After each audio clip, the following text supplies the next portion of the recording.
Why do I do this to myself?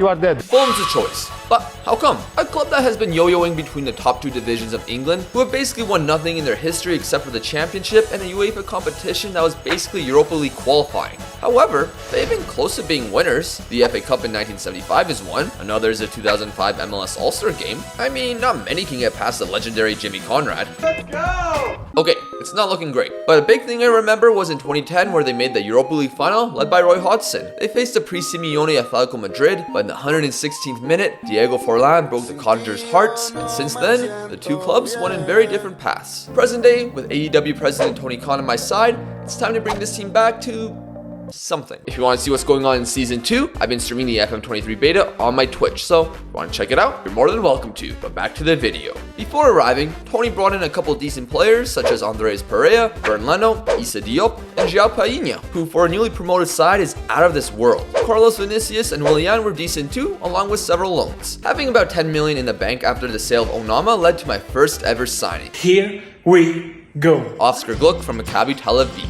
He's definitely a project, but has loads of room to grow. As the beginning of the campaign approached, a winger was on top of my shortlist. Cabano and De Cordova-Reid were decent, but with Harry Wilson and Solomon injured for many months, I severely needed one. Dan James, meep, Roadrunner. I couldn't care less to use this man. He's as strong as a feather, has the shooting ability of Arjen Robben if he never used his left foot, and the vision of Darwin Nunez on a 3-on-1. Regardless, that didn't matter to the fans, as during preseason, he started getting over like Rover and was already labeled the GOAT by some. Yes!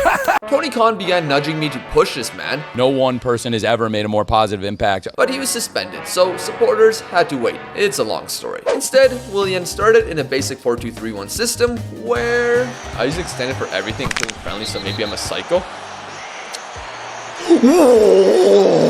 What?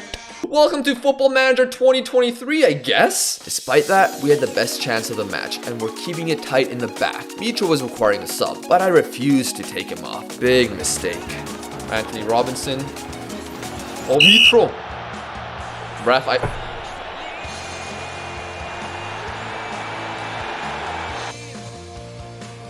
The lads were surviving, and ignoring an offside scare, everything was fine. No, not the 89th minute. No. Everything wasn't fine. An exhausting opener which saw Willian's suspension tally added up to 3, a 2-week fine, and frozen out of the first team. It didn't help that I had to play Tim Ream against Everton because Tosin Adarabioyo got injured. The American is a long-term servant to the club, but he's clearly not suitable to the Premier League, and him conceding a penalty in the 3rd minute showed that. Do we have to start every game with a bang? However, Dan James introduced himself by missing a header that actually led to the Tete goal. On the other wing, we signed Andreas Schjelderup from Nordsjælland. This kid looks insane for an 18-year-old. He's been thrashing the Danish Superliga, and as James hooked him up with the ball, he beat a few guys and smashed it into the back of the net. Everton did score too, but things looked a lot better. Due to Tosin's injury and me not wanting to play Ream or Shane Duffy, I sacrificed my midfield by playing Painha in defense. Nathan Chalba would play in my ball-winning midfielder role, and against Nottingham Forest, he scored the lone goal. The two did play in the Carabao Cup encounter with Cardiff City. My concerns were justified, as the stars aligned with Ream deciding to join Duffy in marking Crowley,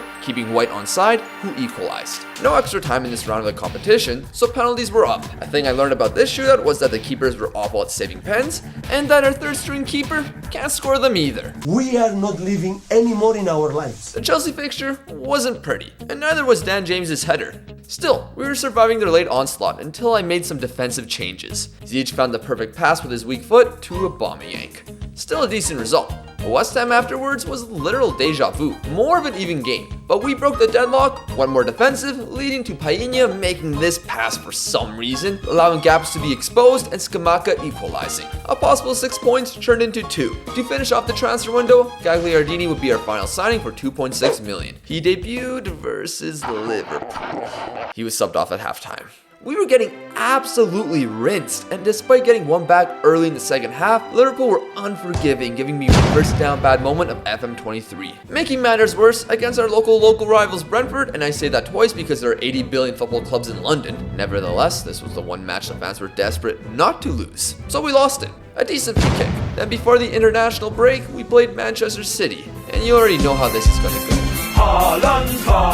5 without a win in the league, 18th place, Mitro hadn't found the net, the club atmosphere was mudded, and the cons gave me a grade that I couldn't even receive in college. Yet shockingly, a meeting regarding my future hadn't happened. Normal clubs would probably sack me during the international break, but with me and Tony Khan working together to build plans for an AEW event at Craven Cottage, he might have saved me, for now. So I took the break to study the greatest football minds. Fulham wanted attacking football to be played, but that could wait because I didn't want to make the mistake of past managers, and my decision was correct. Using a slightly different 4-2-3-1 with a lower block, Painha returning to midfield, along with Tosin in defense, everything turned around. Along with Sheldrup, Mitrovic finally scored and we kept a clean sheet versus Bournemouth. Aston Villa was the exact same, Mitro scoring for another 2-0 victory. Wolves gave us more problems. Even so, another clean sheet. Then against Arteta's Gooners, Andreas Pereira had this absolute beauty, and the boys stayed compact for not just a victory, but another clean sheet. Manchester United were nullified for a 0-0 draw, and to finish off October, Tosin pulled this out of nothing and Mitro slotted home another pen to secure a 2-0 win over Leeds United.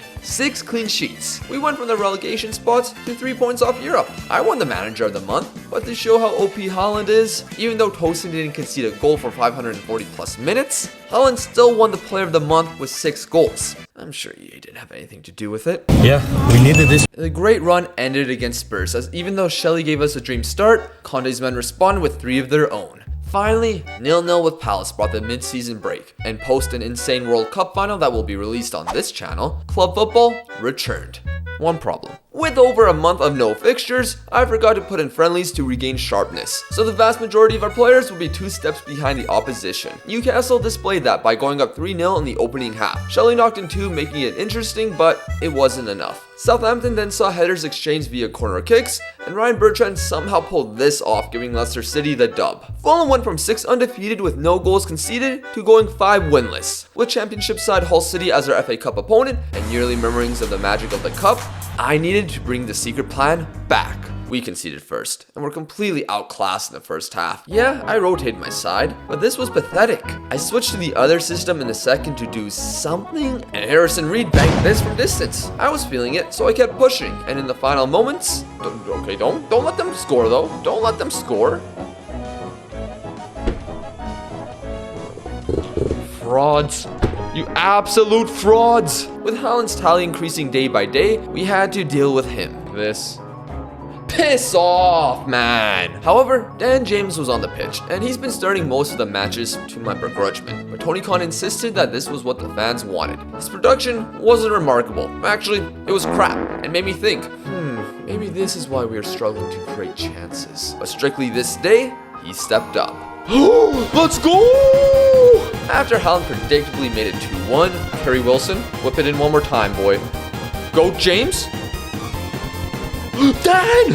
Goat! Dan! He's done it! Just like that, we drew Manchester City. We'd also draw Brentford, Aston Villa, and Bournemouth. If you're counting, that's 10 without a win. Now thankfully, our good run before the World Cup had us safe from relegation. Key highlights in that period was Tim Ream leaving and terminating Duffy's loan. They were pretty useless, but Mitrovic was devastated with Ream leaving. Tom Kearney was also sold, and the supporters' anger rose once again with a potential sale of Decordova-Reid. I decided to give them the option to veto the 3.8 million sale, and the majority decided to let him go. The extra funds brought in Adamo Nagalo as FC Nordsjælland were getting raided, while Nat Phillips was brought in from Liverpool. Mitro immediately forgot who Tim Ream was. Let's not talk about his debut. Speaking of red cards on their debut, Willian was sent to Russia. Regardless, the Leicester City encounter could change our fortunes. An opening minute header from Tosin and Cabano's 49th minute strike gave us a 2-0 lead. We were dominating with a 4-2-2, but a Dewsbury Hall long shot made it nerve-wracking. I decided to go to a more defensive shape to seal the result.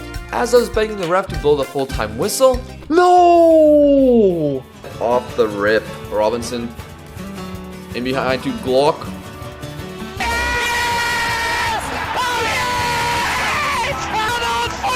I was savoring the end to our winless run. Come on, win that. Let's go, Shalaba. No, Shalaba! No! No! Why, Painha? Why? You're supposed to be good at football. Why not make it a 6th consecutive draw with Everton's Garner scoring a ridiculous long shot? I might have to get myself into Pictionary because I'm clearly the drawing king. Seriously, this has to end.